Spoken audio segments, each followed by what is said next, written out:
speaking to John from the city of Boston, where all my favorite sports teams are located. John, can you start by describing what the situation is when you first contacted me? Absolutely, and thank you for giving me this opportunity to share my experiences. I came to you looking for, I think, an easy solution or a technique. I knew that I had tried everything. I had found the joy of public speaking earlier in my career and had kept it at a very high level and then lost it. And after losing it over a period of 15 years, I tried everything, from real in-depth therapy to medication to hypnosis to EMDR, and all of them were Band-Aids. And so I was getting real good at putting bigger and bigger Band-Aids and more Band-Aids over a gaping wound. And so when I came to you, I was looking for another Band-Aid. I had found you online and thought, hey, what the heck? And I ordered the CD program. I had ordered multiple other kinds of programs like that. And then phoned back to your office and asked if you do one-on-one work. And they said, yeah. And I said, oh, great. So that's how I got there. Okay, now I know you're referencing Band-Aids, but describe the problem as you were experiencing it. Avoidance.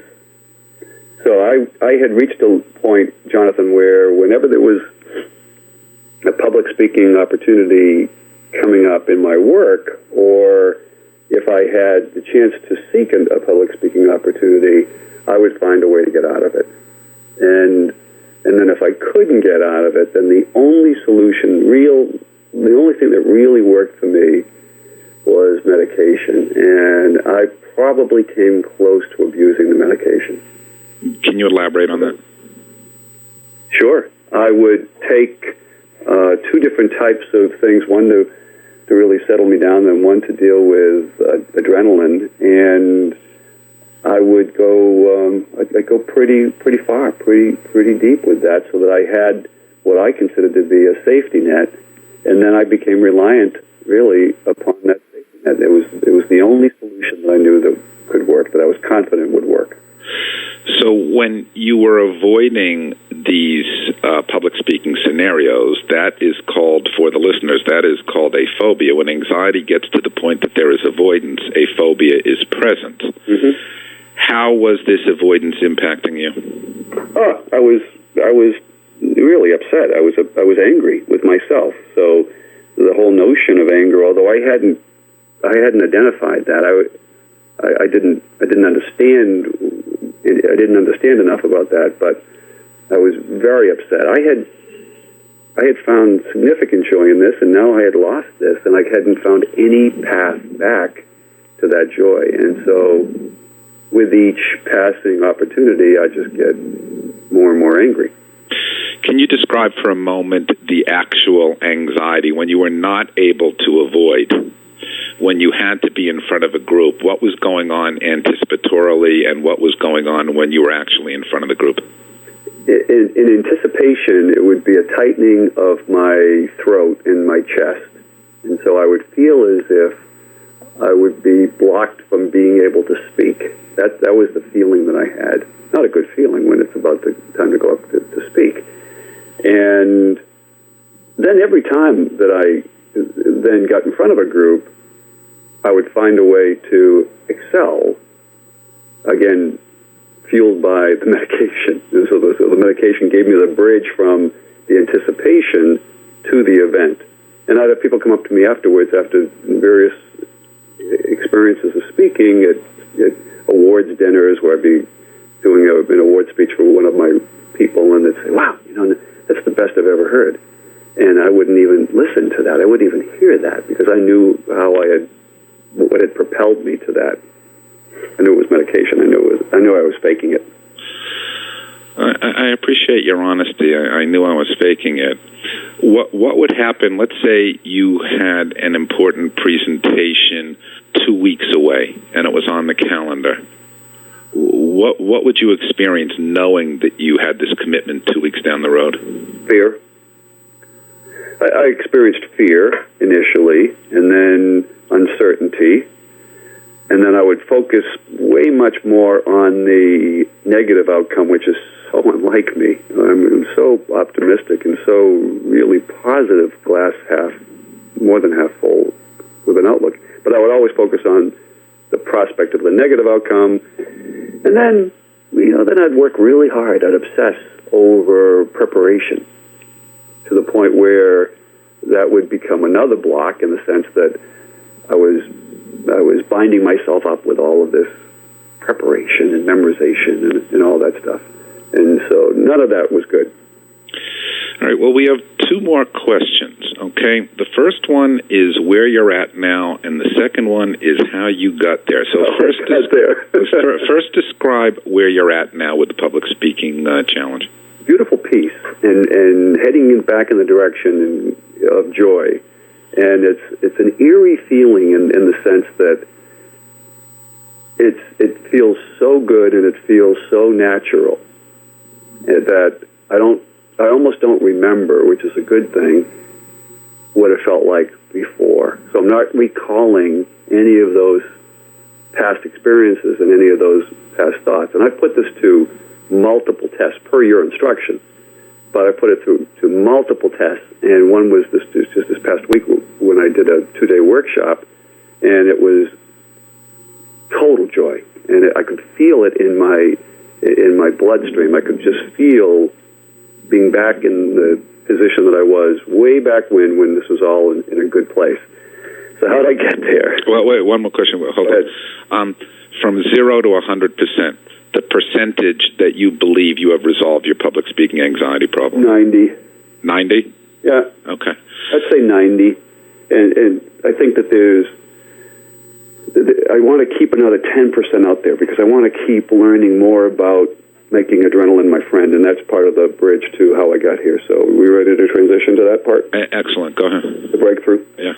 The breakthrough was, first of all, you not accepting any of my excuses or any of the things of the blocks that I was putting up, because as we've acknowledged, I was putting up some really significant blocks in terms of getting to the inner child and the inner self, and so you're really good at this, and you're the best I've ever experienced at this. And so you broke through that stuff, and you broke through it quick, and you did it in a way that, professional to professional, you did it.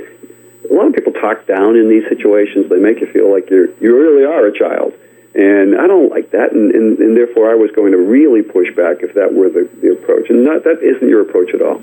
Your approach is very straightforward. Hey, if this is what your goals are, this is how you're going to have to get there. And I'll guide you there, but it ain't going to be, this is more like boot camp than it is a summer vacation.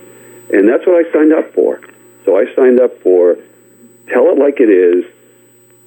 I didn't realize that I was going to be giving you the Heisman pushback all the time on the front end, but then through your persistence and your very tuned in questioning and listening, you were able to get me to pull the guard down.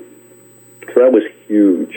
And then the other notion, I think the real notion that I will carry forward every time, is to accept adrenaline as my friend, and in fact, to, in preparation and anticipation of a public speaking event, try to provoke it. And so I can say hello to it, deal with it, work with it, and make it work. And that's one of the basic principles that you always hear about public speaking, which is to try to turn the nervousness into positive energy. Well, you taught me how to do that. Okay, well, hold on, because I usually don't do this, but you achieved your success in 9 sessions with me, and I hate giving this kind of statistic because, typically the person who listens to this will say, okay, so I have to do it in 9 sessions. Yeah. Okay. Yeah. And 8 to beat John. Yeah, well, people need to understand that everybody has their own learning curve. Sure. Okay, so learning curve depends on degree of the problem, person's motivation, ability to integrate concepts, readiness to face fear, expressive ability. Okay, so in 9 sessions, actually, you referenced the Heisman. You get the Heisman Trophy. Just talk for a minute about your motivation, which was very, very high, and your application of the key techniques to have achieved this in 9 sessions. motivation is joy. When you have it and you lose it, you got to get it back. And I seek to make. I made money doing public speaking on the side, apart from my corporate life. I had a radio show, as you do, or I had a show, and so I wanted to get back to that level of achievement and of professionalism in the area. I'm about to sign on with a speakers agency, and I want to be able to deliver my voice. This is another point: is that I knew I had a voice, but I was suffocating it. I was suffocating it. No one else was.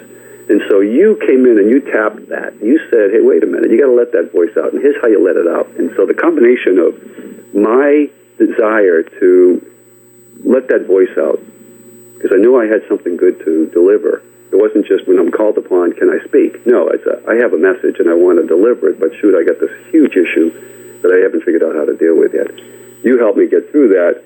Every step along the way, once we got to the breakthrough about anger and adrenaline, every step along the way, I began to increase my motivation because my confidence was growing. And once, give me confidence. Once I get to confidence, then nothing's going to hold me back. So I had a dream, and you provided me with a clear path. I could see the path to accomplishing that dream, to getting back to that level, and so for me, the motivation was easy. And then I just had to follow your guidance and put multiple opportunities out there and go get them. And I did. I did them at the highest level in terms of the presentations and meetings that I set up. So I set up some high standards, and I flew by them. So it felt good. Okay, and the final piece of advice that you will give to the listeners, many of whom will have experienced the same scenarios you have, and they will have looked for the magic, they will have looked for the easy way out, they will have looked for the way not to do the hard work. The final piece of advice is what? Accept who you are and be yourself, and then dare to be yourself. So I wasn't accepting who I was. So I wasn't accepting that I had an undeveloped natural child within me, and that I fought all of that all along my whole adult life. I fought that, and so I had to accept that, and then I had to go play in that area and work in that area, and so I stopped comparing myself to other speakers, other people that I admired who did this kind of thing, and I focused on me and the inner me, and then that process of acceptance is very powerful. Very powerful. Well, listen, John, I want to thank you very much for sharing your words of wisdom. I'm sure your words will help many people. I wanted to, because of all the good work that you did with me, so thank you for the opportunity. Well, thank you very much.